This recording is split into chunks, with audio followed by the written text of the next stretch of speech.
Our next speaker could make all of us envious, because not only she lives in this beautiful part of the world, but she spends her time and life among rose, jasmine, and now tuberose fields.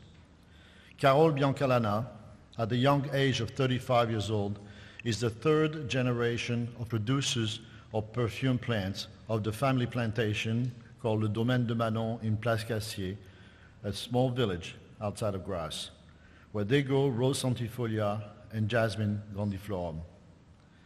While she keeps the tradition alive, she is also working on securing the future of her ancestors' land, and that's what she plans to talk to us about today. Please welcome Carole Biancalana.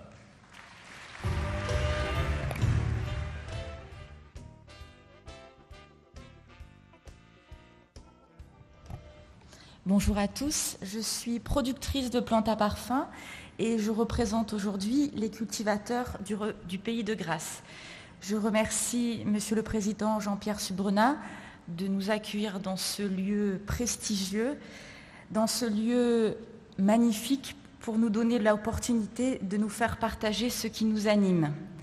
En effet, nous producteurs, héritiers d'un patrimoine séculaire, nous avons à cœur de vous parler de la magie de nos fleurs d'exception. Ces fleurs dont les parfumeurs ont su tirer la quintessence et qui, nous l'espérons, inspireront toujours plus de créations prestigieuses dans les prochaines années. C'est le but ultime de notre travail chaque jour. C'est aussi d'ailleurs le but de cette présentation aujourd'hui. J'ai choisi d'organiser mon intervention en 3 parties. En premier lieu, je souhaite mettre nos fleurs en valeur, en quelques mots, leur histoire et leur appartenance au pays grassois. Je vous parlerai ensuite de l'absolue modernité avec laquelle nous exerçons notre métier. Pour finir, je vous ferai part de notre vision de l'avenir et de tout ce que nous souhaitons mettre en œuvre avec vous pour assurer l'intemporalité de ces joyaux. Notre objectif est de vous communiquer notre passion, héritée de nos parents et de nos grands-parents, et de vous donner l'envie de nous accompagner dans tous nos projets. Pour commencer, je vais faire un bref rappel sur nos fleurs, leur histoire et le territoire exceptionnel où elles s'épanouissent au cœur de notre belle région de Grasse, à quelques minutes d'ici. Je ne peux introduire une présentation de nos fleurs d'exception sans parler de la rose de mai, du jasmin ou encore de la violette. Chacune de ces fleurs mythiques ayant marqué leur empreinte à la fois nos collines grassoises et les plus belles créations de la parfumerie contemporaine. Faut-il le rappeler, les productions florales du terroir grassois font partie intégrante de notre histoire, de notre patrimoine, de nos racines.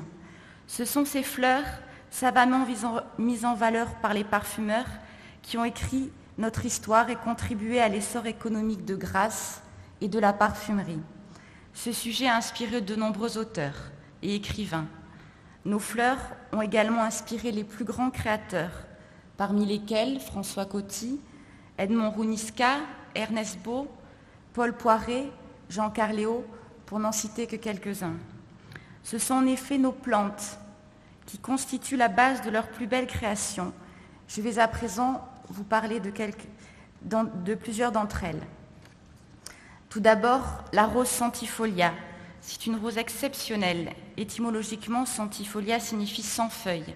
Il faut donc comprendre la rose aux 100 pétales, ce qui en fait une fleur extraordinaire, précieuse, mais aussi extrêmement fragile. Celles qui ne sont pas cueillies le jour J ne sont plus utilisables le lendemain. C'est le côté éphémère qui fait que nous récoltons la rose centifolia chaque jour du mois de sa floraison. Ce mois, bien sûr, c'est le mois de mai, qui a donné son autre nom à notre rose, la rose de mai. En termes de notes olfactives, la rose centifolia est d'une subtilité inégalée, avec des notes florales, bien sûr, mais aussi miellées. Parlons de notre jasmin. Il n'est bien entendu pas question de parler du jasmin en règle générale, mais celui qui pousse sur nos terres, le jasmin grandiflorum. Étymologiquement, grandiflorum signifie grande fleur. C'est l'une de ses particularités. Pour préserver toutes ces qualités, nous le récoltons uniquement à l'aube, et ce, de juillet à octobre. C'est ce qui nous permet de conserver sa note florale, subtile, sensuelle et incomparable. La fleur d'oranger, quant à elle, est la fleur qui pousse sur nos fameux bigaradiers. Elle a une note originale, délicieusement épicée et amère. C'est au printemps qu'elle s'épanouit et nous la récoltons à ce moment-là. Passons à la tubéreuse à présent. La tubéreuse fleurit l'été à partir des bulbes que nous plantons chaque année au printemps. Les premières fleurs annoncent la période de la récolte en été et les notes obtenues seront cette fois-ci capiteuses et sucrées. Voici aussi la violette qui a la particularité d'être récoltée à 2 moments distincts de l'année. C'est une spécificité de la violette, pour être plus précise d'ailleurs, de la feuille de violette. C'est en général en mai et en août qu'auront lieu les cueillettes. La note de cette plante est verte et poivrée. Il y a également à noter que nous avons en dehors de nos productions des plantes à parfum dites sauvages, comme le mimosa et la lavande. Très recherchées, elles font l'objet de cueillettes organisées. Toutes ces fleurs ont des qualités olfactives exceptionnelles, directement liées au fait qu'elles s'épanouissent sur nos restanques, baignés par le soleil méditerranéen. Le Pays grassois bénéficie d'une situation géographique unique entre mer et montagne. Au bord de mer, vous trouverez la fleur d'oranger, le mimosa. À 300 mètres pousse la centifolia, le grandiflorum et la tubéreuse. À 500 mètres, vous trouverez la violette. Et plus haut, au-dessus de 1000 mètres, il y a la lavande sauvage. Chacune de nos fleurs d'exception se développe sur un terrain qualifié de zone extrême. Ce mot extrême définit un couloir de limite au-delà duquel elles ne pourraient pas fleurir, mais à l'intérieur, elles donnent le meilleur d'elles-mêmes.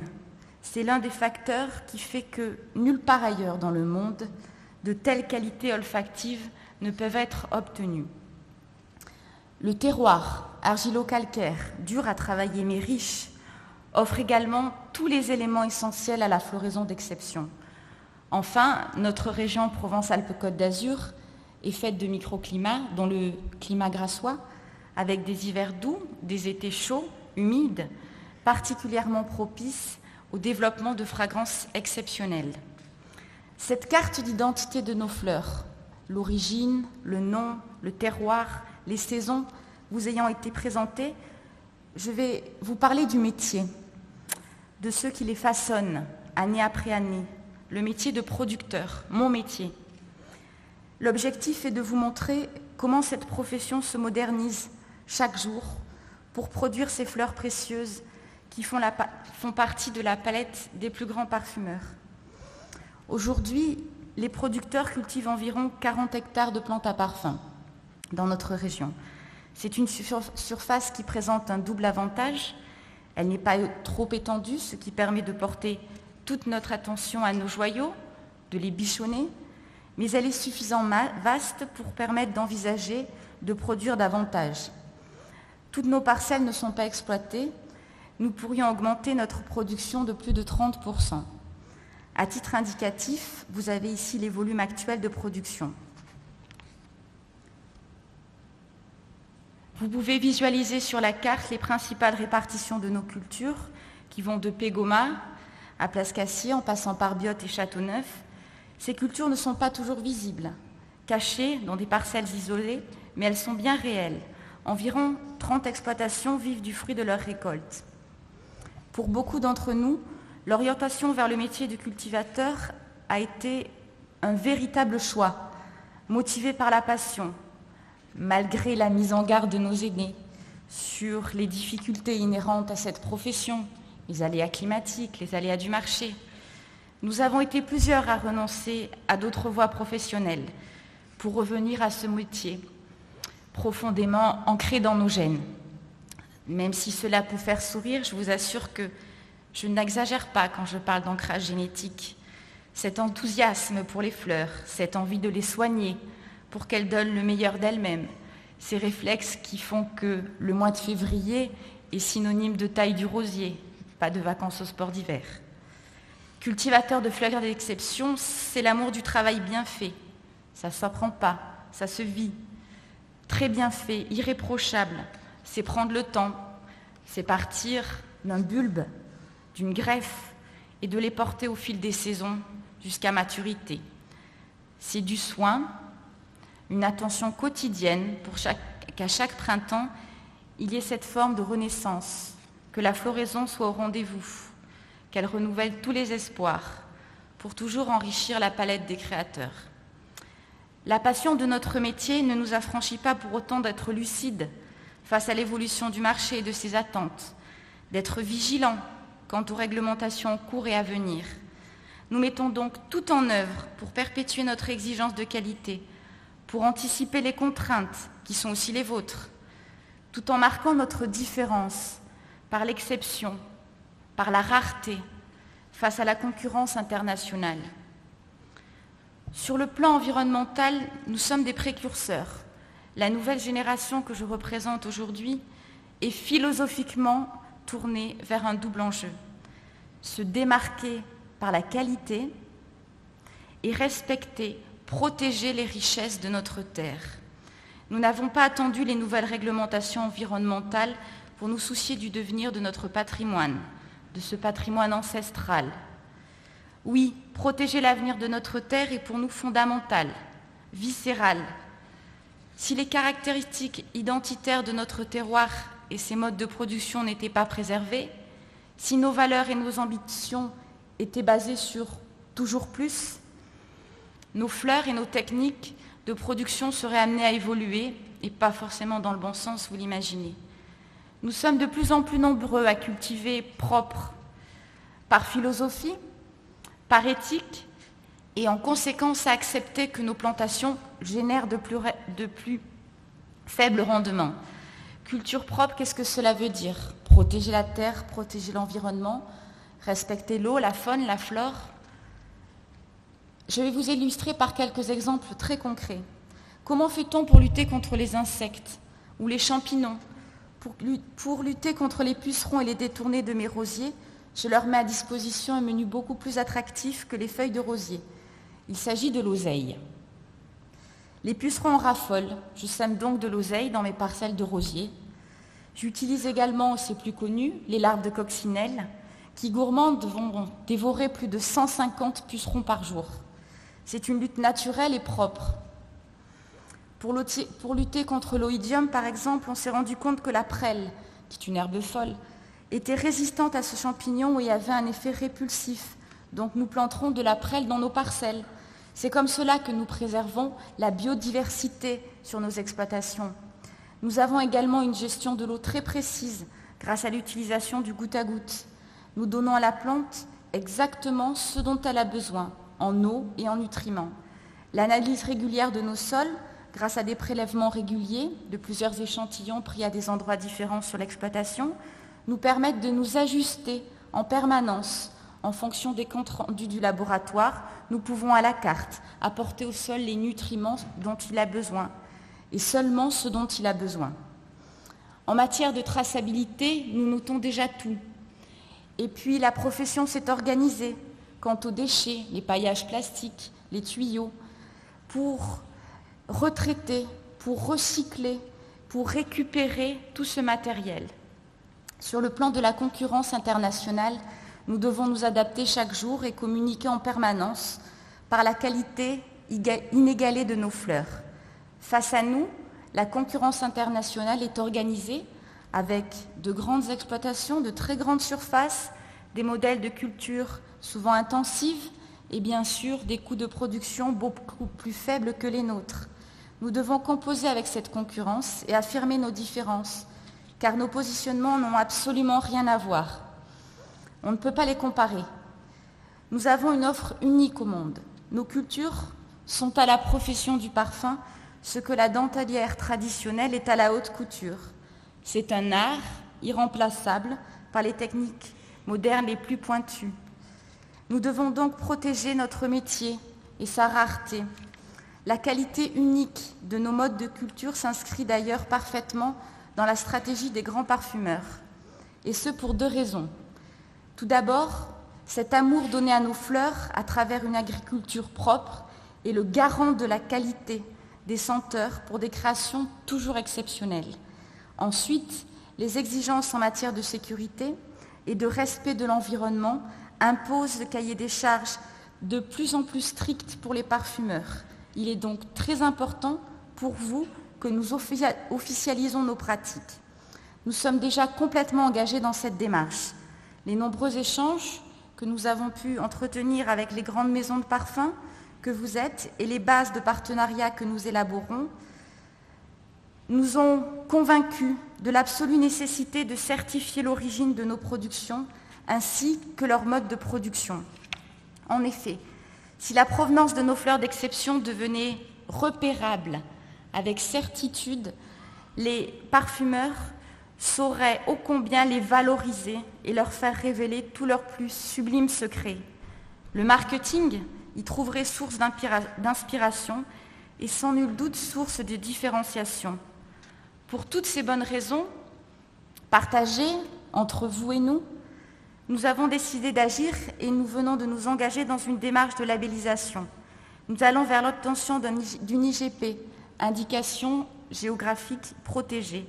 La rédaction du cahier des charges est en cours, il faudra environ 2 ans pour l'obtention de ce label. Cette démarche de certification d'origine du produit permettra par ailleurs de renforcer la valeur de vos créations uniques, rares, luxueuses, et de vous protéger ainsi des fausses déclarations qui apparaissent ça et là sur le marché. Toutes ces démarches d'agriculture propre et de labellisation vous auront, j'espère, convaincus que nous exerçons un métier de cultivateur avec une grande modernité, avec une grande lucidité, même si nous souhaitons lui conserver sa dimension artisanale, dans son sens le plus noble. Pour toutes les raisons que je vous évoquais précédemment, nous devons aller encore plus loin et officialiser la qualité de nos modes de culture à travers, par exemple, l'obtention d'une certification de produits biologiques.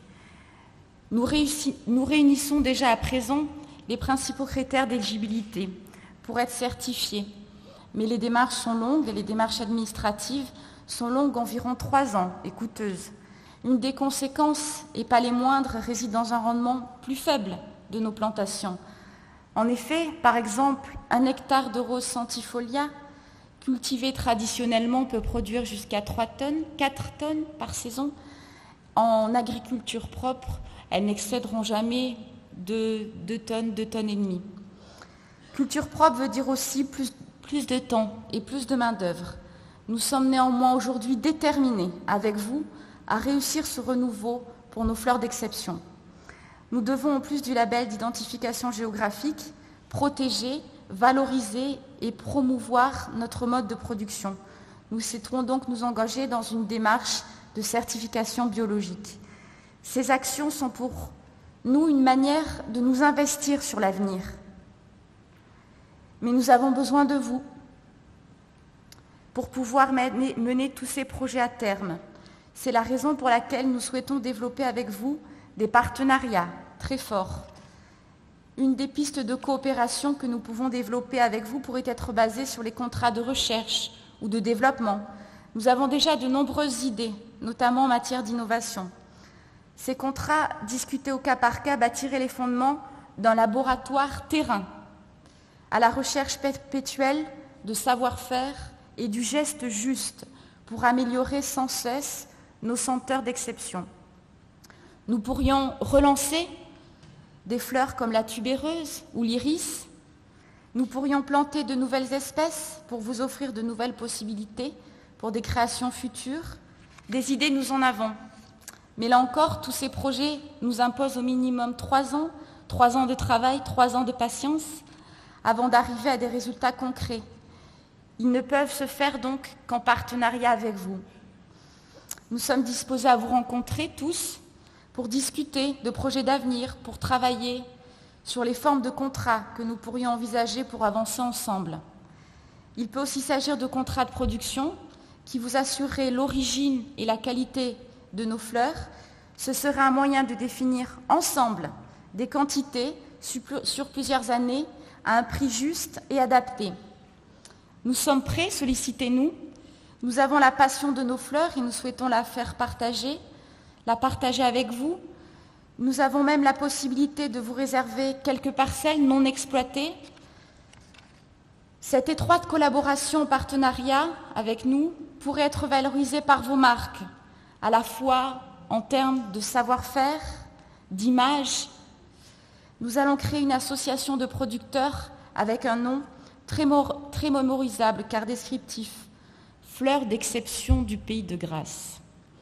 Cette dénomination vous permettra de mieux nous repérer, d'être en contact direct avec nous, d'être plus proche de nous. Nous sommes prêts à valoriser votre engagement à nos côtés en vous invitant à rejoindre cette association, Fleurs d'exception du pays de Grasse, dont les critères d'entrée sont essentiellement basés sur l'adhésion au principe d'une démarche de responsabilité sociale de l'entreprise pour un développement soutenable. En effet, nous nous engageons à vous certifier l'origine de nos produits, à vous assurer leur mode de production, à garantir nos capacités de production, mais cet engagement doit être partagé, juste et équitable. C'est seulement par des conventions de partenariat que nous pourrons bâtir ensemble les fondements d'un développement soutenable. Je vous remercie de votre attention.